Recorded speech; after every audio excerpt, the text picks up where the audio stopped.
1, 2, 1, 2, 3, 4.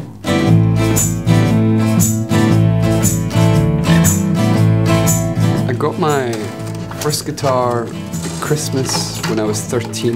There's a show on TV there called The Last Resort with Jonathan Ross, and he had Roy Orbison come on and he played Pretty Woman, and I'd never seen Roy Orbison really before. I said to my mum, can I get a guitar for my Christmas? Can I change my present? Is it too late? The first song I learned on the guitar that on Christmas Day was 3 Steps to Heaven.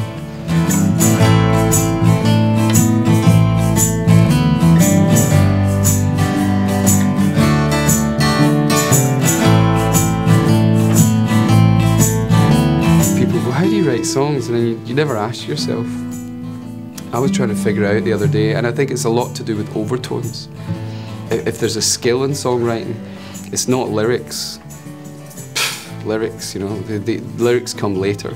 It's the ability to spot the overtone that is the song.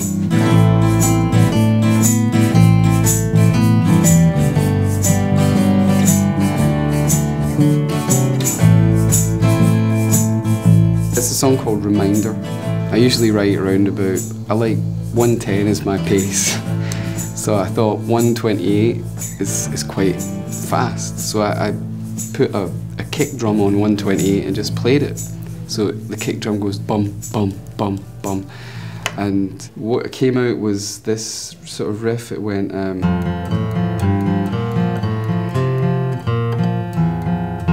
right, that was the first bit of it. I thought, that's great. If you want to learn, this bit's the easier part. It's just...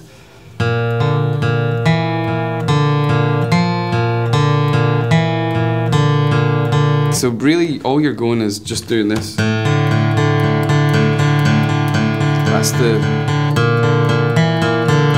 It's the same, I'm not doing anything. This is the same thing, going bung, gung, gung, gung, gung. And then, that's why I love guitar, because you can just add 2 fingers into it. And it goes from being a, you know, a drab cocktail to like, whoa, look at this umbrella. This is nice. It's got soda in it now. All of the things you never noticed, all of the lines you cling to that don't mean a thing, and then it goes somewhere else. So the last bit this was the hard bit. This took me like probably about 2 hours and a lot of swearing. So I'm going, again it says pop, pop, pop, pop, pop, pop, pop. That's the whole rhythm of the whole song. This time I'm using 3 strings, then it goes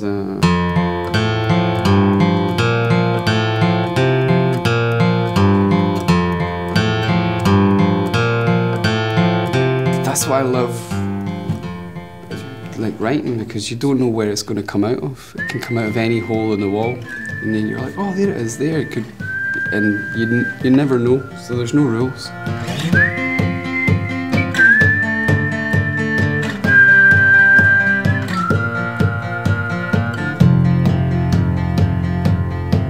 I prefer to play things that I don't know how they work. I do like writing on guitar, so what I'll do is I'll set up traffic cones to dribble around.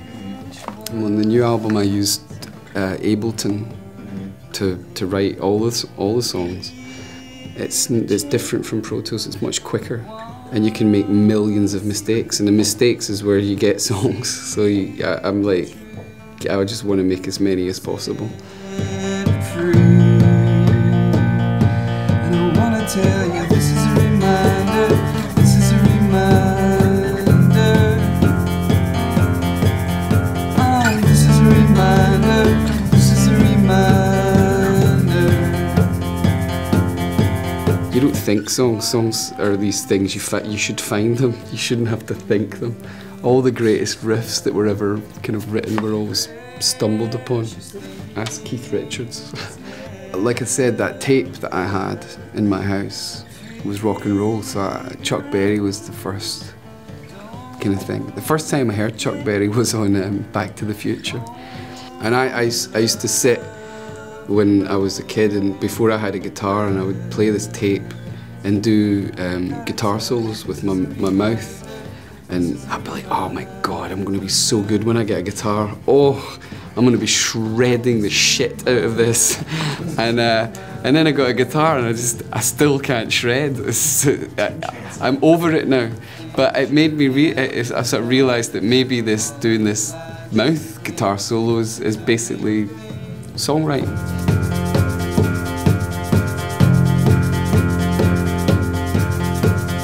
All of the dates that you were late for, all of the rounds you should have paid for.